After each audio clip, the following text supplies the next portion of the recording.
Hack and I talked earlier about this, and I want to get your opinion on it. Hack first, then Trevor and Bryce, about Ohio State either overwhelming an opponent. They jump on your throat like they did Michigan State, 50-0 at half. Or they're kind of the racehorse that's really talented, but if you can pin him in on the inside rail, you can lock him in. They don't really have another mode. It's either nuke them or you can drown them. Like they don't seem to have anything else in between. Hack, I'm gonna go with you. This is your backyard, your territory. What you saw Michigan go up against Penn State in Happy Valley. You saw them lose a tight one against Michigan State, and you see them take care of business. What was your biggest takeaways today with the game? Yeah. Well, first off, happy it was back. It was not played last year for COVID reasons. But I think Michigan, Joshua Perry, my co-host on my other podcast, and I talked about this last week. Michigan is probably all three phases, and just from an ebb and flow of a game standpoint, the most complete football team in the Big Ten in terms of the extremes that they have on both sides of all three phases of the football as it pertains to highs and lows. They just stay right here, man. Whereas a lot of these teams, Ohio State being one of them, they're up here for a minute and then they're down here. And then there's just these massive dips and valleys within their play, whether it be one side of the football or the other. I feel like Michigan is just super steady Eddie, man. They have two All-Americans at the defensive on the edges with Ajabo and Aiden Hutchinson. I think their whole front seven is really solid. Defensive backfield is athletic. I think they've played better as the year went on, and that showed today. I know CJ still had 340-something yards, but they really stifled the run game and made them one-dimensional.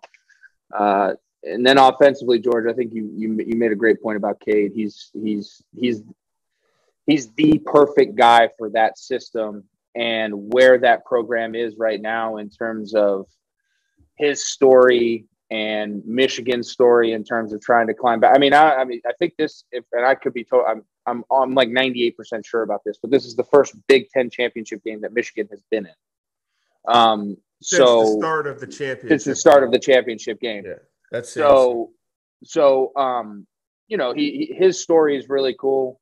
I think Jim Harbaugh's evolution of being up here and then kind of going back to the middle of the pack and now climbing back and getting finally to that ultimate goal that he had and having a chance to play for a national championship, I think is really cool. And I think Cade was the perfect guy as an offensive leader and the quarterback and leader of the program. Just his story kind of embodies that entire journey. I think a lot of credit goes to Michigan and how they've handled this entire season. You could see the maturity, you could see the growth, especially on the offensive side of the ball, but top to bottom, and they've really just steadily climbed. And like I said, haven't been too extreme in terms of highs and lows. So a lot of credit to Michigan, and I'm excited for this team. I think they can really make a push.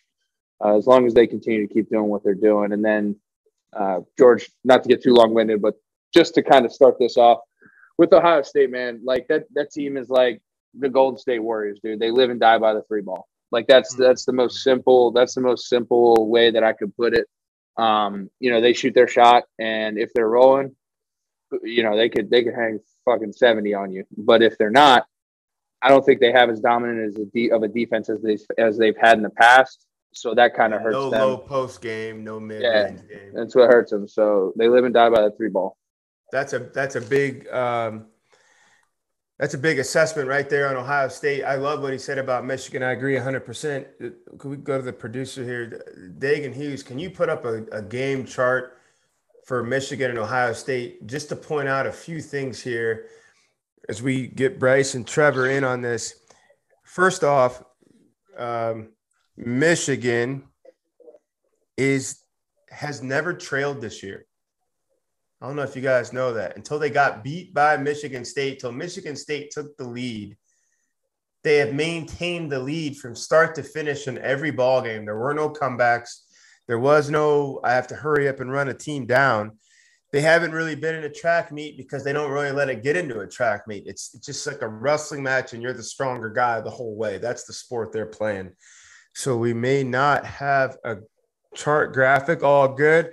Bryce, Trevor, the Wolverines, steady, reliable. You know what you can hang your hat on with them, and it travels. And they did it with a run game. And I'm not talking the cute end around, chip a guy, make a move in the open space, get 40 yards for us, 6 yards, 4 yards, 5 yards, 8 yards, 6 yards, 10 yards.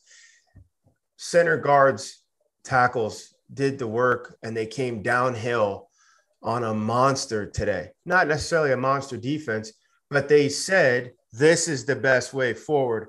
What are your impressions? I'll go with Bryce. I'll go with Bryce first. Your impressions today, just when you see that outcome, 42-27 Michigan, and the tailback, Hassan Haskins, 5 rushing touchdowns.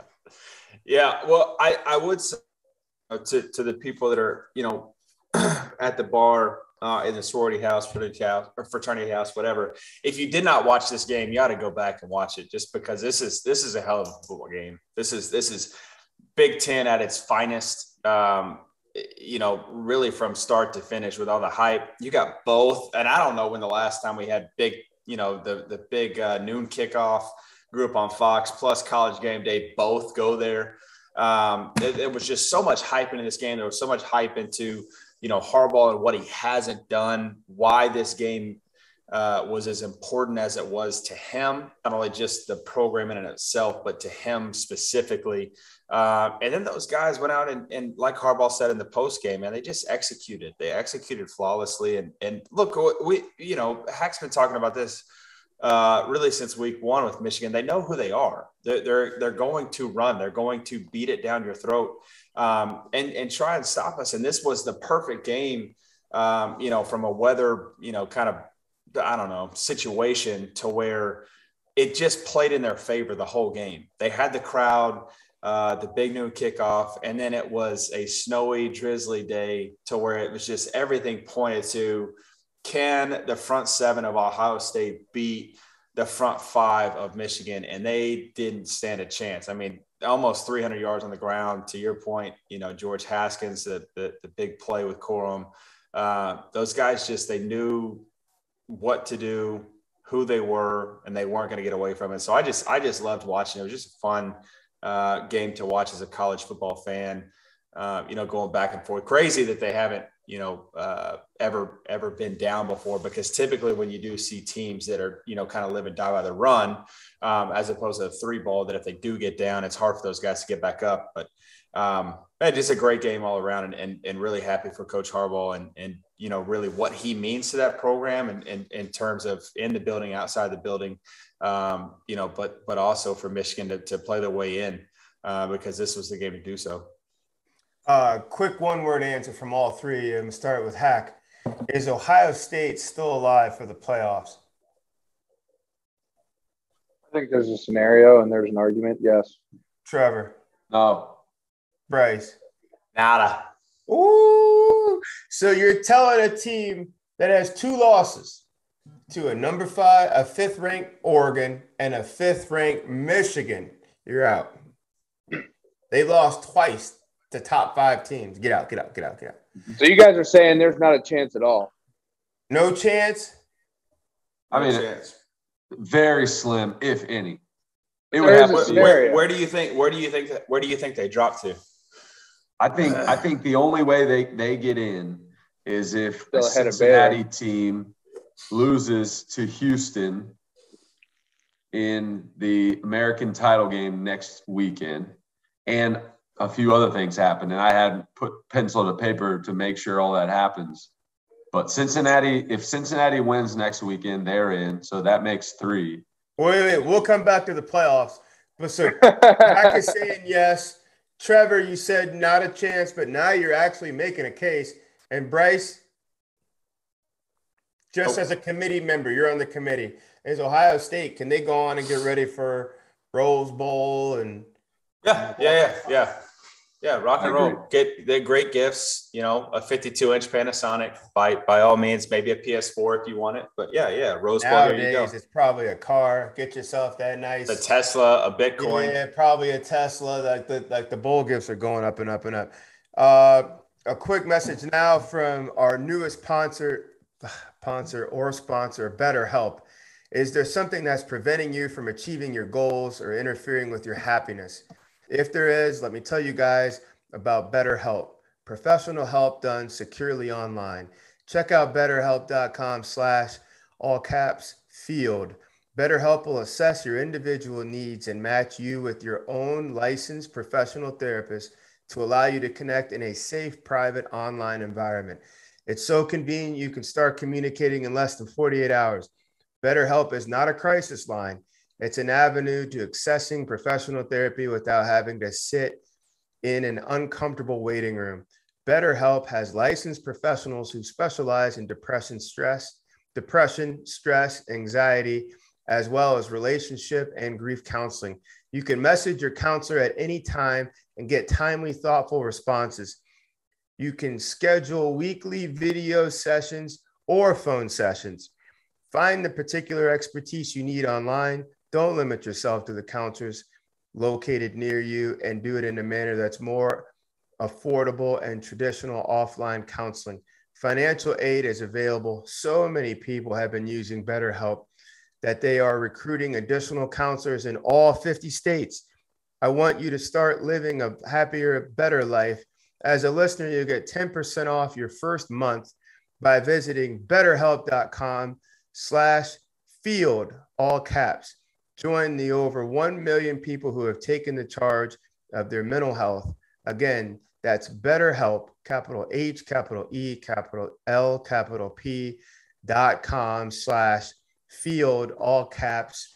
Today, let's speak about better health, the better health of the Big 12. Fellas, they really do need better help. The Big 12 to me is the conference a lock? And I'm gonna go with the one non-Big 12 player. Heck, does the Big 12 have a seat regardless, given all the other movement in the landscape? Can we confidently say the Big 12 champ will be joining this situation? Hell no. No.